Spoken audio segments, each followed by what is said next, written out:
La selva no se vende. Nos despojan. A pesar de la protesta de los ociosos. Reducir la pobreza. No tengo en la calle, estoy durmiendo. Eliminar la pobreza extrema. Defender con nuestras vidas. Discriminación. Y le enmarrocan, tiran al suelo la esposa. Fui discriminado.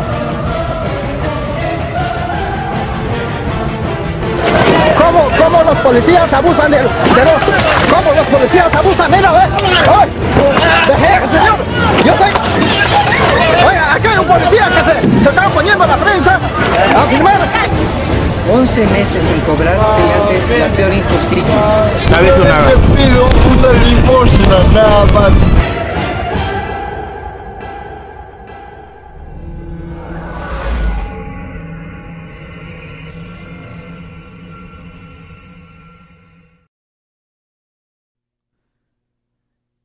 El Perú es hermoso y decirlo así es una tautología. Basta con ver sus paisajes.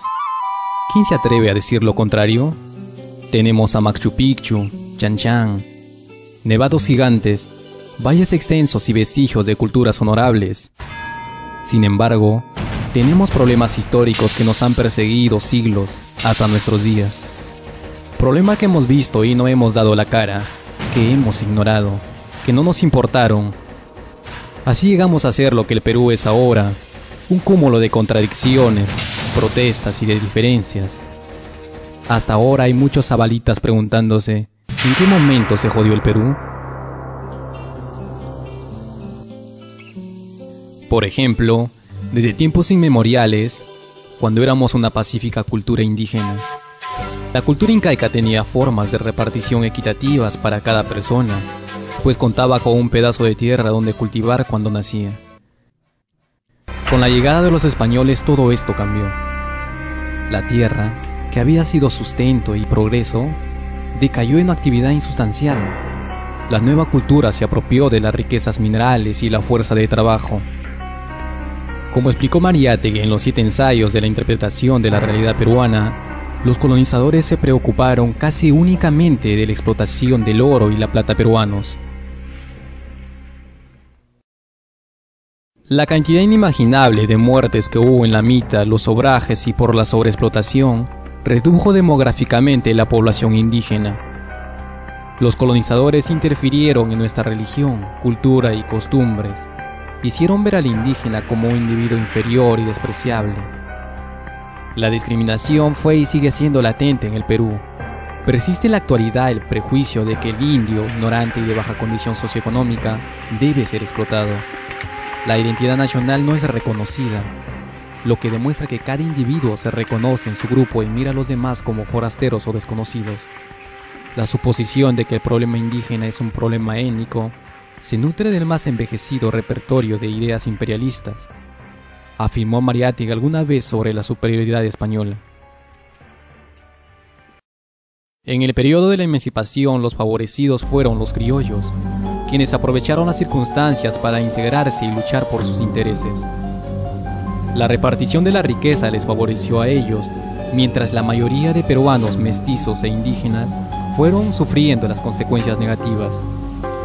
Ya lo había dicho José Matos Mar en su libro Desborde Popular, la lucha por hacer del Perú un país independiente y republicano fue conducida por los criollos, quienes asumieron el sistema de subordinación de los indígenas en su propio beneficio.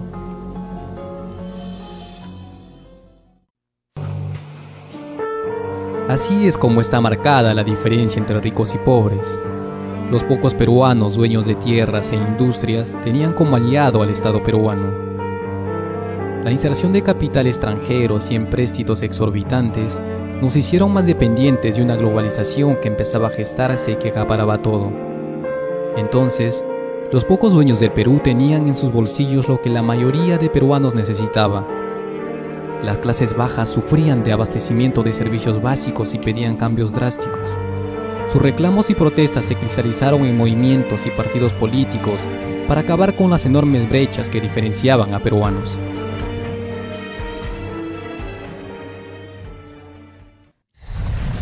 Esto demostró otra problemática que el Perú nunca terminó por resolver, la desinstitucionalización del Estado. Como vemos, el Estado nunca cumplió su rol de servir a las mayorías, es decir, las clases medias y bajas.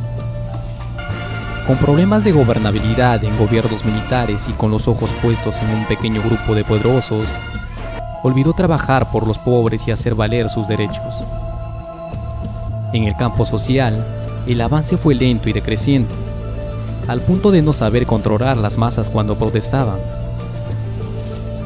A mitad del siglo XX, en un periodo de migración del campo a la ciudad, como lo expone Matos Mar, el Estado peruano falló en su intento de solucionar los problemas sociales, por lo que muchos movimientos contestatarios surgieron en reacción a ello. Es preciso mencionar el problema del centralismo como el olvido de las regiones alejadas del territorio peruano. La metrópoli aparece aquí como una eminencia donde se instalan las industrias, donde se gobierna el Perú y donde se hacen trámites. Lima es la opulencia de belleza, poder y progreso. Lo demás no es nada sin ella. La miseria y pobreza del sur peruano no llega a fastidiarle en absoluto. Como lo tradujo Mariátegui, es un problema que viene desde la conquista.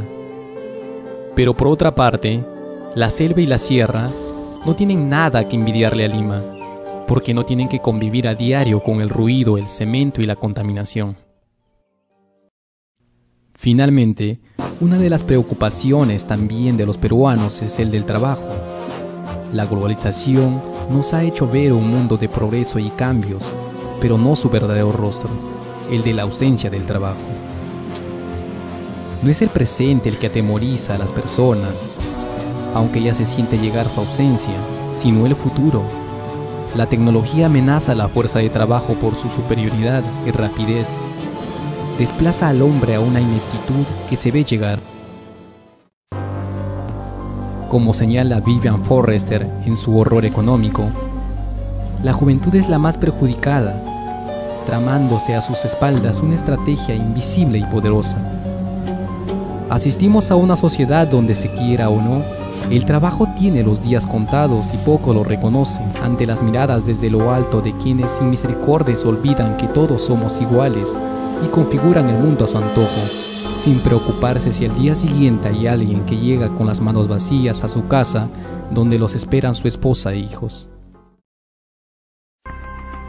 Principalmente, el problema de la tierra es fundamental porque se parte desde la raíz de los daños que perjudicaron al Perú. Tenemos que ser realistas y decir que las condiciones geomorfológicas de nuestro país no son las mismas que las de Europa, donde son innumerables las industrias.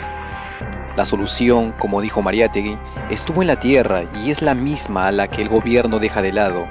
La idea está en distribuir proporcionalmente las tierras en grandes extensiones para que los agricultores puedan exportar. Los pequeños terrenos que se siembran abastecen solo las necesidades del campesino y su familia, mas no tienen oportunidad por explotar su riqueza. Esto nos lleva a otra reflexión sobre el mismo asunto, el de las patentes. La variedad de clases de papas necesitan identificarse como riqueza nacional, lo que conllevaría a poner verdaderos precios para su venta y exportación. Para enfrentar la idea de las migraciones masivas, la solución está en crear un mercado nacional, como lo dijimos anteriormente, pero sería insuficiente si no va acompañada de otro punto muy importante, que son el abastecimiento de los servicios básicos en las zonas rurales, hasta el último rincón del país.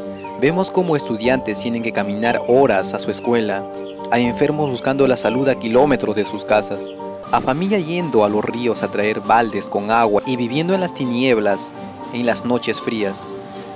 Concretando esas medidas, la realidad sería distinta, porque por un lado el trabajo no faltaría y la calidad de vida no se vería perjudicada. Este asunto de los servicios básicos pone sobre el tapete el concepto del centralismo. Mariátegui postuló a contrarrestar la indiferencia por las regiones con el federalismo.